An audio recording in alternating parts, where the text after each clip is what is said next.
Finally, there's one more way you could add items or anything, and that's this plus button here. When I click this, you can see all the things you can add. I'm going to add the asset. And again, I want to add one more HP monitor. So in this case, I'm going to, you can see at the top, I have the option to attach an image. I can use the images that are already here, but actually no, I don't want one of those. I have my own monitor right here, so I'm going to use the camera image. And I'm going to come here and capture this monitor and take the photo. And use that photo. So it's captured, as you can see. I'm going to call it the HP monitor.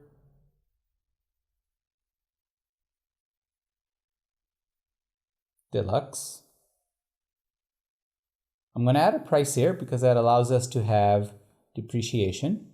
So this is worth, let's say $500.